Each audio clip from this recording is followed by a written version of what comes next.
My name's Tim and I'm an alcoholic. Hi Tim. I don't represent AA, so if anything I say bothers you, it's not AA saying it to you, it's just the bloke that came here on Friday evening from Hoxton. If anything I say is useful to you, I'm pleased. I love AA because it saved my life. I was dying of alcoholism when I got here. It took me a while after my first meeting before I had my last drink. It was a while before I grabbed what AA had to offer with both hands. I didn't realise how much trouble I was in. It was only really after I was in AA for a while and saw what happened to friends of mine who sadly drank again that I realised what a close shave I'd had with my slipping, my going in and out. My last drink was when I was 21. I'm coming up to 48 now. It was on 24th of July 1993. I've been trying to get sober for 3 years. I discovered at the age of 18 that, I knew the drink didn't agree with me, but there were various crunch points in my drinking where I thought enough is enough. I'm sick of being ill. I'm sick of being incapable.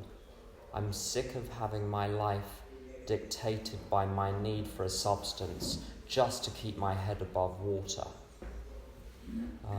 I cannot drink without drinking so much.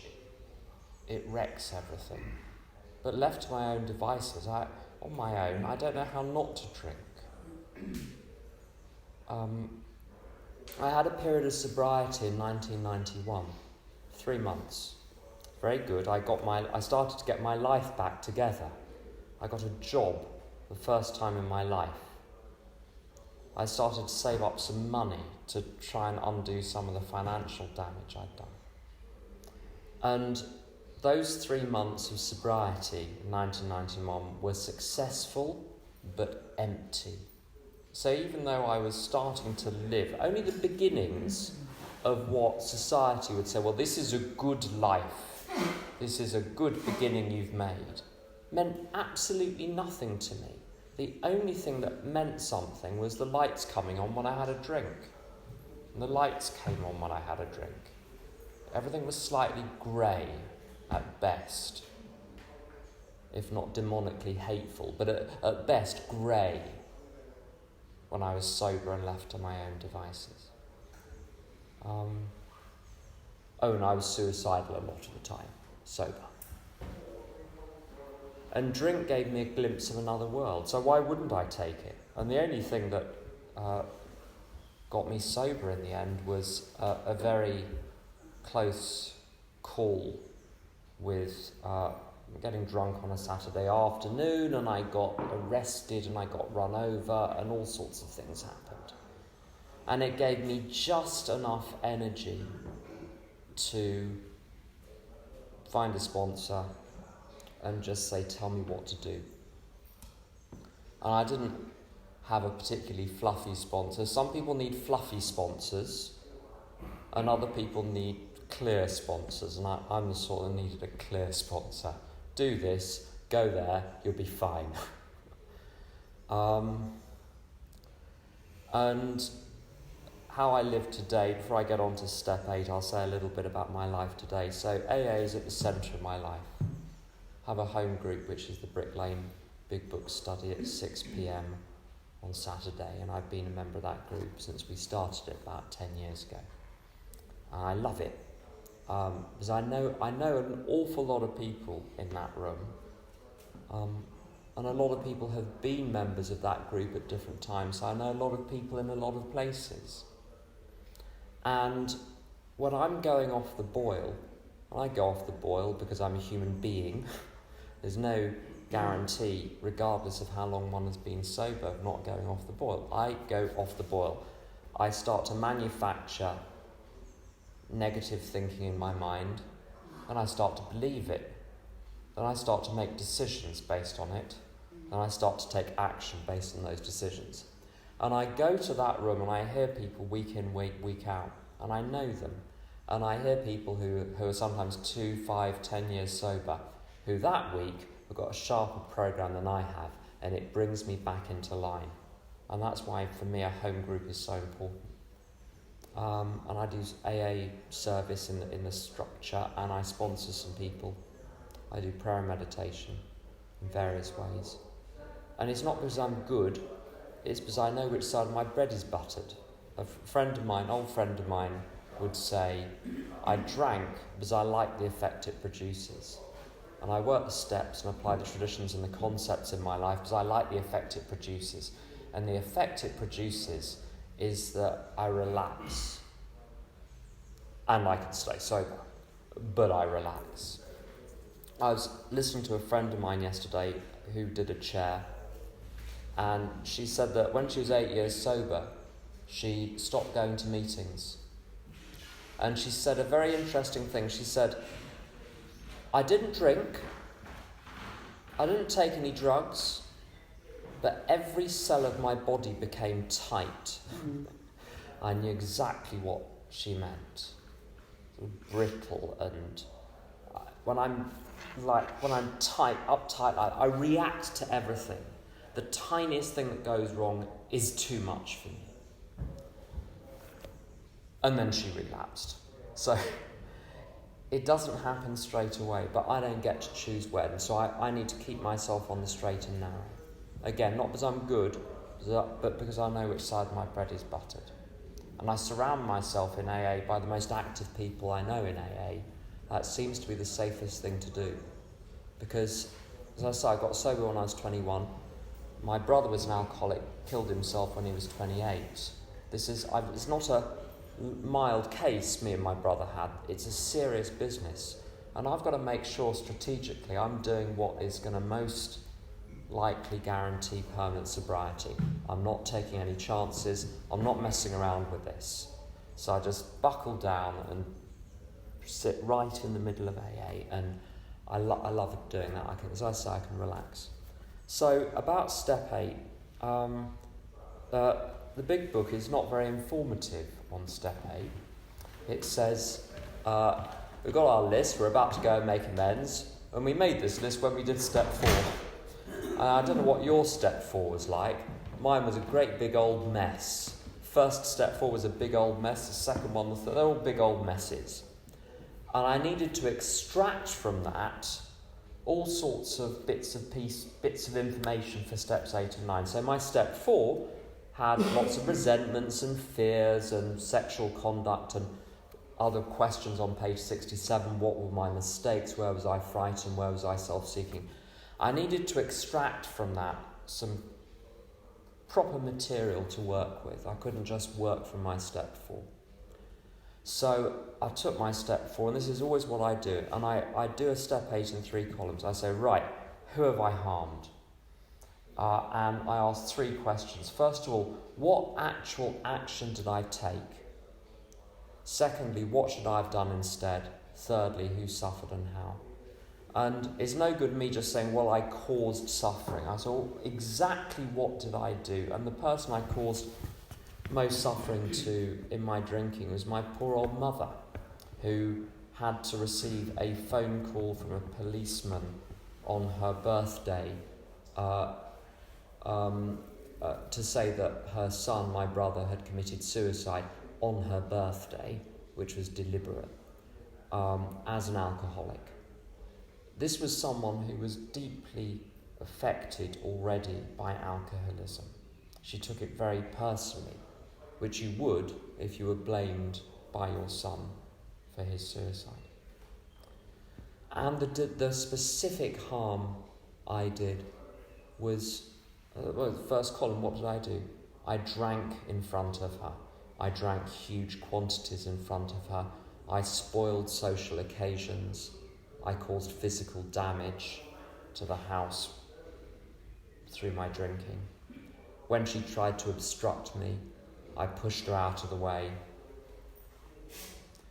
Concrete and specific, what did I actually do? And then what should I have done instead is pretty clear. Who suffered and how? And there are lots of different ways I cause suffering. I have caused suffering or caused harm.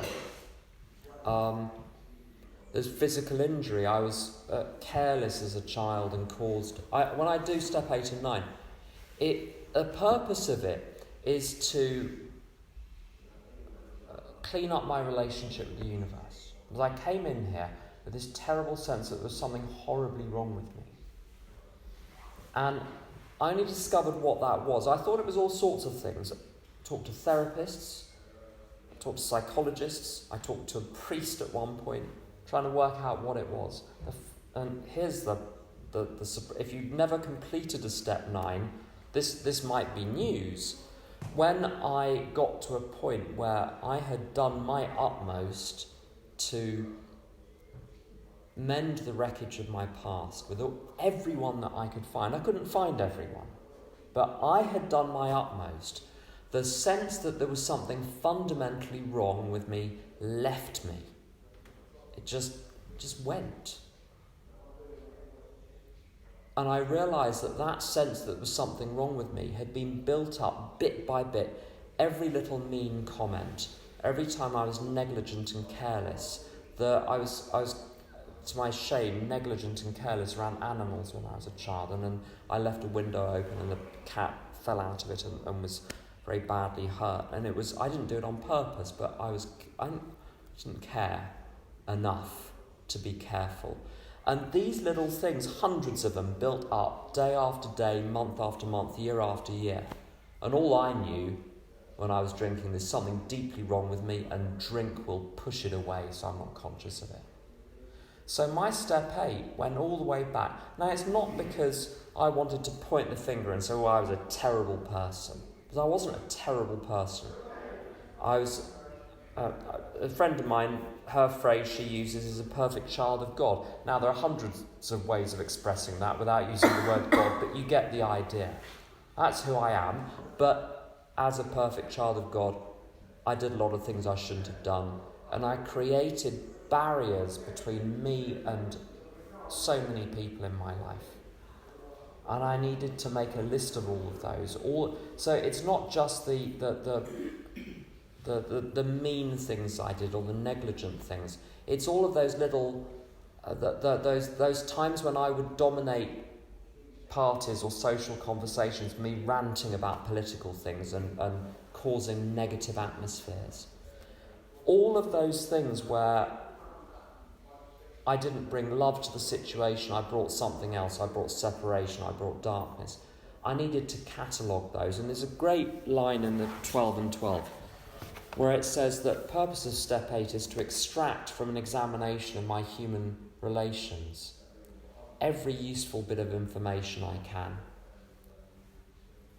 Because faulty, I think it says something like defective human relations are the cause of all of my problems, including my alcoholism. In my case, that's been true. And with all of these people that I've had tense relationships with in my life, I've got a very short temper and I've got a big mouth, and it's a horrible if you don't have that yourself, let me tell you, it's a horrible combination, because you're going to have a long list. And I've got a long list of people I've had to go and smooth things over with. And then in step 9, sometimes it's I've really harmed someone and it needs to be a very formal amend, saying, I'm in AA and my drinking or in my sobriety I've harmed you and I want to make it up to you, and these are the things that I did wrong. This is how I want to set it right. I don't know what I can do, but can you tell me what I can do to set this right? I wish you no harm, I just want to set this right. Sometimes I owe people a simple apology for not showing them a due courtesy. Sometimes I owe people a debt of gratitude, which I never paid at the time. And I went back to a lot of people who were influential throughout my life, who I took for granted. And a lot of them are very appreciative of that. There are all sorts of things where... one story that's come into my mind, and so I'm going to tell it and then I'm going to stop. I was at a boarding school, and it was a very kind place generally. It was a kind of specialist place where people were left to sort of be free and roam and do whatever they wanted. If you were good at music, they just let you do that. And it was the place where you sent your kid if it was going to get bullied somewhere else, basically. So it was full of quirky people and oddballs, but very occasionally someone even there was bullied, and there was this kid who was very messed up, who was bullied, not badly, but it was bad enough. And he was in my house, so we were in the same dormitory, and people would take the mickey out of him and were cruel towards him. And I didn't take part, but I didn't stop them, I didn't intervene, I never said a word to the perpetrators, I never extended any kindness to him, I just let it happen in front of me. And it came to me that I had guilt about this. And I approached, I couldn't find him. I found court records with his name on, unusual name. I found court records, so I knew things had not gone well. He eventually left the school halfway through. I hadn't found out what had happened to him. But I found the father, and I wrote him a letter, and I expressed my regret and that I hadn't done more to help, that I hadn't shown this kid more kindness, that I hadn't stepped in. And I got a very appreciative letter back, but what was so interesting was he said, Alex, the boy, never told us what happened there. He never told us why he was suffering so much. And he said now that he, the father, could be at peace with what happened because he now understood. And that I was the only person who could have unlocked that door for him. If I hadn't written that letter, he never would have found out, and he died soon after that. And he passed the letter on to the son never replied. And this was an amend I just made on the off chance that there's something that needs to be done here. But I've got hundreds of stories like that, and it's the most powerful thing I've done in AA, is to try and re-establish relations and set right what I did wrong. And I've been guided by my higher power and by a good sponsor every step of the way. So I hope some of that was of use to you. But, I can't recommend steps 8 and 9 more. Thanks for listening.